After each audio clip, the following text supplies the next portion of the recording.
Bonjour, je m'appelle Fanny, j'ai 22 ans. Aujourd'hui, je fais cette vidéo pour vous parler de ma réduction mammaire.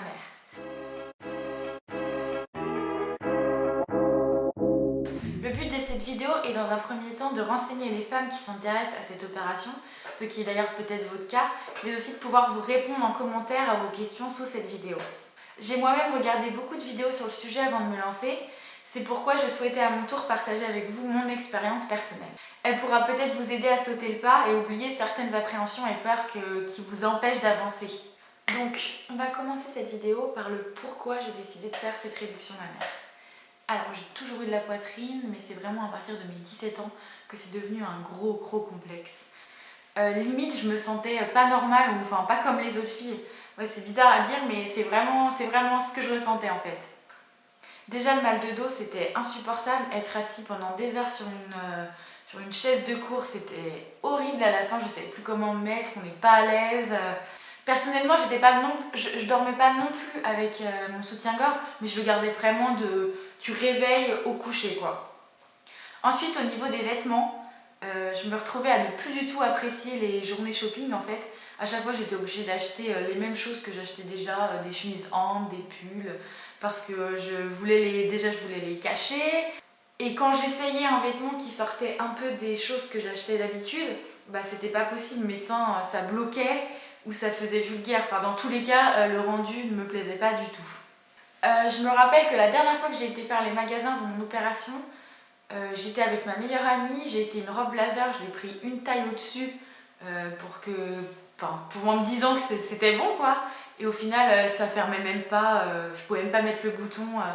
Du coup là franchement, j'avais été dégoûtée. Je vous parle même pas de l'achat de sous-vêtements, franchement zéro plaisir, aucun. J'allais à rouge-gorge et je prenais toujours le même modèle. Ils sont très beaux les soutiens-gorge à rouge-gorge, après il n'y a rien à dire, sans coûter non plus hyper cher, même si oui par rapport à d'autres marques c'est pas donné non plus. Au final, pour résumer, tous les vêtements que j'aimais, je pouvais pas les mettre en fait. J'aimais pas ce que ça donnait sur moi. Je n'aimais pas, je ne supportais pas et j'étais pas bien dans mon corps, c'était pas moi quoi. C'est vraiment une décision qui a été bien réfléchie. J'en ai parlé à mon entourage et franchement ils étaient tous d'accord. Mais de toute façon j'avais 21 ans et un corps qui était le mien. Donc je l'aurais fait dans tous les cas en fait. Donc j'ai eu mon premier rendez-vous le 25 mai dernier 2020. C'est mon médecin traitant qui m'avait donné les coordonnées de ce chirurgien. Donc j'ai pas fait d'enquête, je me suis dit que si mon médecin me l'avait donné, c'est qu'il était forcément bien et reconnu, enfin voilà. Lors du premier rendez-vous avec le chirurgien, il vous pose des questions pour savoir vos motivations à faire cette opération. Il regarde vos seins forcément, et là ok c'est pas du tout un moment de plaisir, surtout quand on est hyper complexé. Mais bon, on sait pourquoi on les montre, on sait que c'est pour la bonne cause. Bref, il prend plein de mesures et là oui il remarque que c'est pas normal et il comprend quand même ma souffrance et le pourquoi je veux faire cette opération. Ce jour-là j'ai même pas parlé du prix. Je savais que ça allait être pris en charge en fait parce que si on enlève plus de 300 grammes, la sécurité sociale elle prend toute l'opération en charge en fait. Et à la fin du rendez-vous, le chirurgien il m'a redonné un rendez-vous en octobre pour me laisser le temps de réflexion. Il est obligé de laisser quelques mois pour que vous réfléchissiez bien, si c'est vraiment ce que vous voulez faire, voilà. Entre les deux rendez-vous, j'ai fait une échographie, juste pour voir s'il n'y avait pas d'anomalie qui s'opposait à cette opération. Début octobre arrive, le deuxième rendez-vous du coup. Je lui explique que je suis toujours autant motivée et que je suis vraiment pressée de faire cette opération. Il reprend mes mesures et là on parle du prix. Donc en fait l'opération elle était bien prise en charge, il savait qu'il allait m'enlever plus de 300 grammes de toute façon. Mais il restait à ma charge 750 € pour des lasers en fait que j'ai pu bénéficier après l'opération pour une meilleure cicatrisation. Donc ça 750 € c'était de ma poche. Mais bon, pour changer ma vie, au final, ça faisait pas si cher que ça. Et là, à la fin du rendez-vous, il me propose une date pour l'opération. J'étais trop contente, donc là il me dit bon bah le 21 janvier, si vous voulez, j'ai de la place. Je m'y attendais pas du tout, je pensais pas que ça allait aller aussi vite. Même pas 4 mois après, il pouvait m'opérer, bon bah c'était top, donc moi j'ai dit oui, pas de problème. 5 janvier, troisième et dernier rendez-vous avant l'opération. On fait les photos du avant de mes seins, de face, de profil, puis on parle de l'opération. Là c'est un vrai moment d'échange avec le chirurgien avant de se lancer vraiment. Je m'étais déjà beaucoup renseignée donc j'avais pas vraiment beaucoup de questions. Pas beaucoup de craintes non plus, à part qu'il m'en enlève pas assez. Car le chirurgien il dit pas vous ferez un 95B après en fait. Non, il fait ce qu'il juge harmonieux selon votre corps quoi. Les 2 dernières semaines avant l'opération, j'ai eu pas mal de rendez-vous. D'abord, vous devez faire une prise de sang, obligatoire avant l'opération, enfin normale, pour vérifier.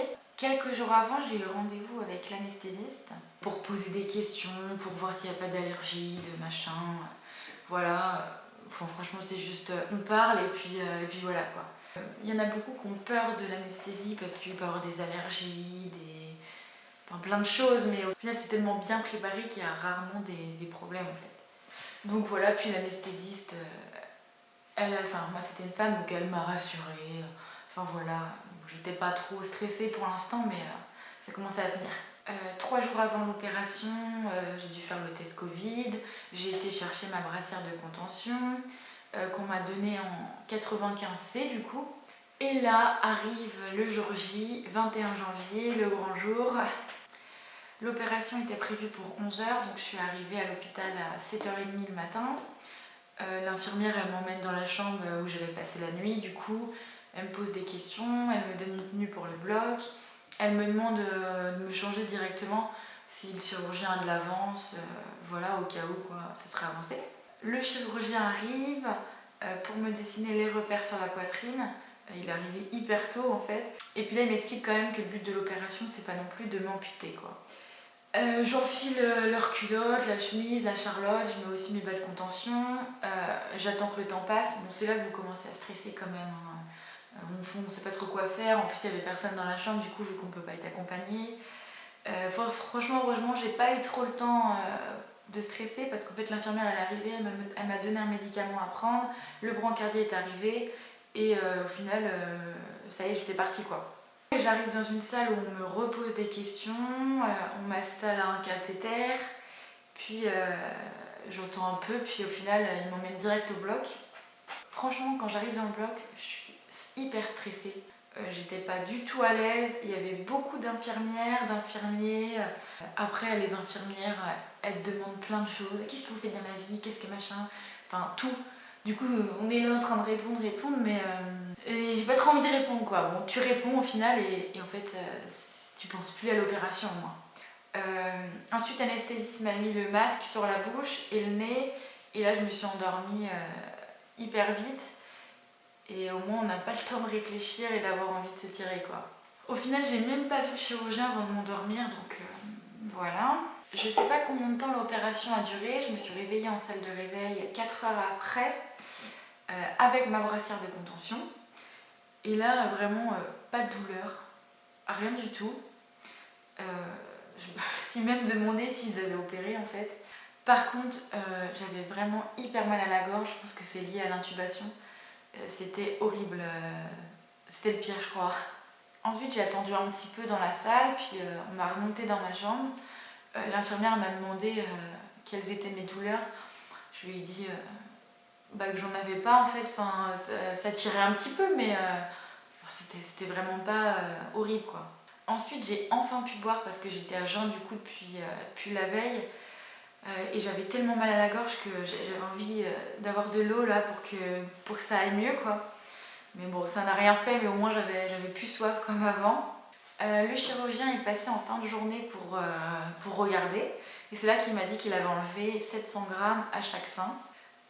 Là, j'en revenais pas. Enfin, 700 grammes, ça paraît... ça fait quand même beaucoup, quoi. Et donc là, j'étais vraiment trop contente. J'avoue que je voyais déjà mes petits seins dans la brassière, là. Ça faisait bizarre comme sensation.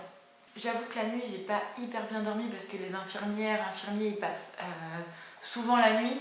Donc voilà, et puis j'avais vraiment la gorge en feu. Sinon, au niveau des seins, toujours pas de douleur, quoi.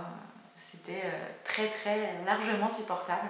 Le lendemain matin, le chirurgien il est revenu pour contrôler et pour donner son autorisation de sortie. Donc tout était bon et l'infirmière elle est revenue pour faire mes pansements. Et surtout, pour ce que j'appréhendais le plus, c'était d'enlever les drains. Vous savez, vous avez 2 drains de chaque côté. J'avoue, je les avais pas regardés. J'avais une peur bleue des drains. Parce que j'avais déjà été opérée quand j'étais plus petite et je me rappelle que ça m'avait fait horriblement mal. Bon, au final, je pense que c'était parce que j'étais petite et voilà, j'ai gardé un très mauvais souvenir. J'explique à l'infirmière que c'est ma grande peur.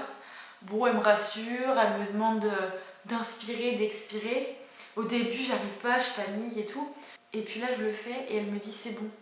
Du coup, je me suis sentie vraiment trop bête d'avoir stressé pour ça. Depuis la veille, c'est ce qui m'angoissait le plus. Enfin, d'ailleurs, depuis que je savais que je me faisais opérer, ça m'angoissait. Donc elle a fait l'autre comme ça et puis franchement j'ai pas senti quoi. C'était... ça s'est fait en 2 secondes quoi. Après du coup je suis sortie, c'est ma mère qui est venue me chercher. Là il faut faire attention dans la voiture de pas se prendre trop de bosses, donc elle a essayé de prendre les chemins les moins pourris quoi. Ensuite vous avez les infirmières qui viennent chez vous 3 fois par semaine. Donc là vous essayez de vous doucher, avant que l'infirmière arrive, comme ça elle n'a plus qu'à changer les pansements, enfin les enlever, changer les pansements et c'est nickel.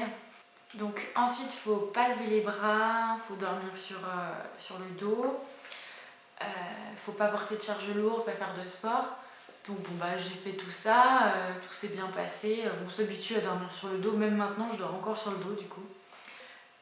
Faut quand même avoir quelqu'un qui nous aide quoi, moi j'avais mon copain qui était là et heureusement pour m'aider à me doucher, pour m'aider à m'habiller, pour m'aider à plein de choses en fait. Parce que sinon je sais pas comment j'aurais fait quoi. J'ai gardé ma brassière de contention pendant un peu plus de 2 mois, nuit et jour. Au début la brassière de contention, bon c'est dur à porter, elle est tellement serrée, on se sent étouffé. Surtout la nuit pour dormir, c'est un peu gênant. Mais bon, on s'habitue, puis en plus après, franchement, on l'oublie quoi. Puis les jours ont passé et au final, j'ai jamais eu de douleur quoi. Ça tire, ça gratte un peu vu que ça cicatrise, mais c'est franchement rien quoi. Au niveau des cicatrices maintenant, franchement, elles sont très belles.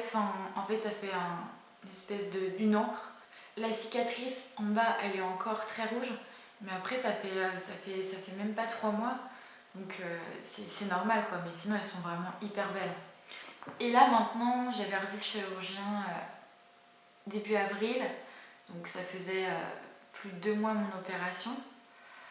Et il m'a dit, bah vie normale maintenant, voilà, faites ce que vous voulez, vous pouvez porter, vous pouvez faire du sport, vous pouvez aller dans l'eau, plus de brassière, plus rien, et c'est trop bien quoi, ça change la vie déjà. Et donc maintenant je fais comme il avait dit en fait, comme il avait prédit, je fais un bon 95C.